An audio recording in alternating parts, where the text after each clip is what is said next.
Mesdames, Mesdemoiselles, Messieurs, vous qui nous suivez sur Cine24.com, aujourd'hui notre reporter Abdelaziz Gueye s'est rendu au centre des handicapés de Thiadiaye à la rencontre de M. Théophile Diouf, directeur de l'école. Alors c'est pour un peu découvrir ce centre-là, découvrir cette école qui fonctionne en régime internat et externat. Monsieur Théophile Diouf, bonsoir. Oui, bonsoir. Vous êtes le directeur de cette école? Oui, bien sûr, je suis le Alors, directeur de l'école. est-ce que vous pouvez un peu revenir sur l'historique de cette école et le fonctionnement de ce même établissement? Ok. Bon, en fait, voilà, donc notre école a été créée le 10 janvier 2013. Et voilà, donc et nous avons comme objectif l'intégration des personnes handicapées dans la société comme tout le monde.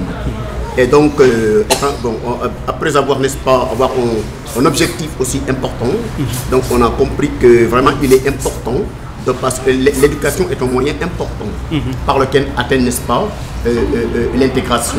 Notre objectif qui est l'intégration de la personne handicapée.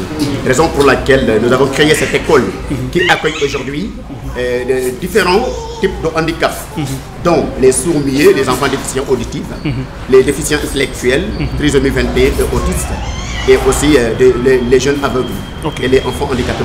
Alors, M. Diouf, vous avez ici des sourds-muets, vous avez des aveugles, vous avez des handicapés moteurs. Oui, est-ce que vous avez un personnel adéquat pour s'occuper de ces enfants-là?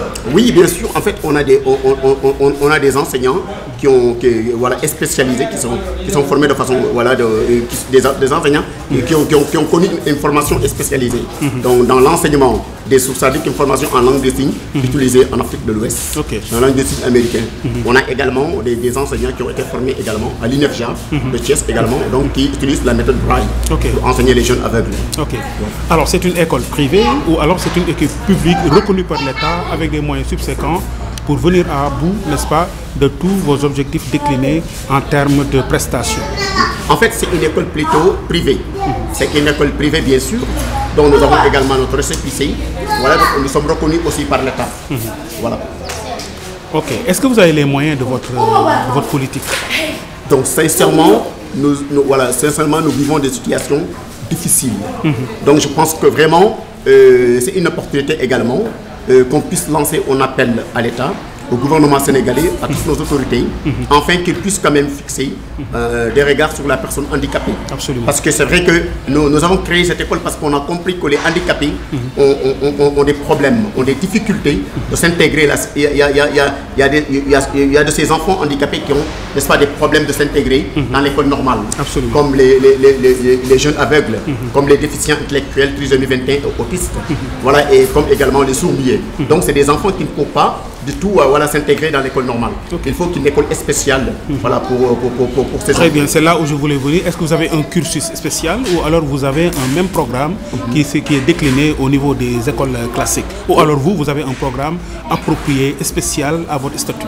En fait, nos enseignants ont été formés de façon à pouvoir utiliser le curriculum, voilà, national. Donc nous donnons ici le programme national. C'est qui est un peu miraculeux, bien sûr. Mais nous donnons le programme national. On a les livres, les livres pédagogiques, les livres de guide. On a le curriculum. Donc on suit en fait l'éducation nationale. Et vous avez quel âge ici? Vous avez on a des enfants effectivement de 5 à 14-18 ans. Oui, les enfants de 5 à 14 ans, ils résident ici avec leurs parents ou alors les parents les envoient ici et régulièrement ils viennent voir leurs enfants ou alors comment ça se passe? Oui, en fait, dans l'école également, on a aménagé quelque part parce que bon, nous avions en internat, nous avions pris une maison dénommée Maé, c'est-à-dire une maison d'accueil pour enfants handicapés. Mais on a été, il y a 2 semaines de cela, expulsé de cette maison par faute de paiement de loyer. Absolument. Voyez. Et donc là, actuellement, on a aménagé une partie à l'école voilà, pour loger les enfants. Et ces enfants que nous avons logés ici, c'est des enfants également qui ne sont pas dans la commune de Thiadiaye, donc qui sont loin de la commune, mais qui désirent fréquenter l'école. Et nous ne voulons pas que la distance également soit un handicap pour leur intégration à l'école. Alors, d'où vous viennent les ressources financières et matérielles pour prendre en charge ces enfants-là? Voilà, donc c'est aussi également un miracle parce que, en fait, ce sont des bonnes volontés, mes connaissances, des gens avec qui j'ai fait des études, voilà, mes promotionnels, mes connaissances, mes amis, voyez, d'autres sont des bénévoles, donc des amis en fait qui interviennent. Donc ils font des petites cotisations pour intervenir, mais quand même vraiment c'est pas suffisant. Donc en voyant déjà l'état des locaux, on sait que vraiment nous mais sommes... est-ce que de la part de l'État, vous avez des ressources qui vous parviennent régulièrement, oui ou non? Absolument pas. Est-ce que l'État est au courant de ce centre-là? Bien sûr, l'État est bien au courant de ce centre. Notre maire également, voilà, El Hadji Omar Youm, il est au courant également de l'existence de l'école. Et aussi la conseillère à la présidence, Aïssata Sall Cissé, est bien au courant également de l'existence de l'établissement. Alors que deviennent les enfants que vous prenez en charge au bout d'un certain temps et à qui vous délivrez des diplômes ou alors des certifications? Alors quel est leur avenir à ces gens-là? Oui, bien sûr, parce que nous avons pensé également, parce que déjà quand on parle d'intégration, il faut penser également à l'autonomisation. Donc nous voulons qu'à un niveau d'études, que les enfants soient intégrés, donc soient quand même au moins intégrés dans des formations professionnelles. Donc nous pensons également à la création d'un centre d'insertion professionnelle des personnes vulnérables. Donc ce centre qui sera également, qui pourra former des enfants en informatique, en broderie, en couture, et ainsi de suite.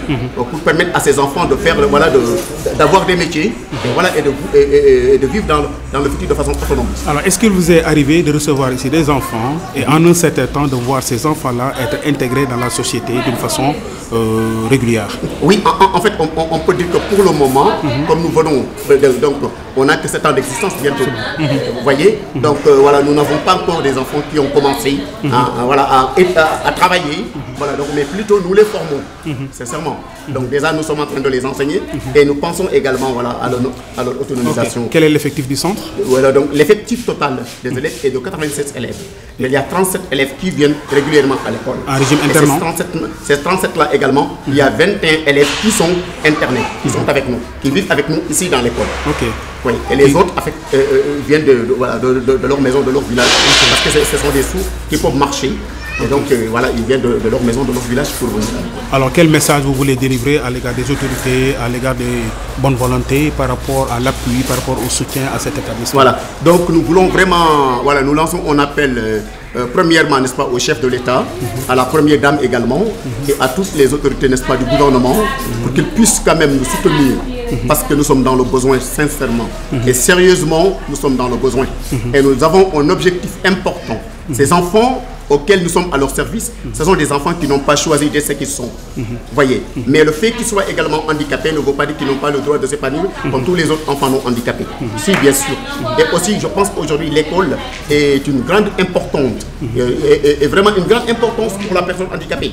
La personne handicapée aujourd'hui est presque, voilà, c'est quelqu'un qui a vraiment besoin de l'école, qui a besoin de l'éducation, qui a besoin d'aller à l'école. Et ces enfants aujourd'hui que nous encadrons, nous les protégeons contre également les attaques, les agressions également, et contre également les violences, contre aussi la mendicité. Voyez, voilà, donc c'est pourquoi c'est vraiment important. Et nous demandons, n'est-ce pas, au gouvernement, à toutes les autorités et aux bonnes volontés de nous soutenir, afin que nous puissions vraiment atteindre notre objectif et réaliser notre vision. Sine 24 vous remercie. Merci beaucoup.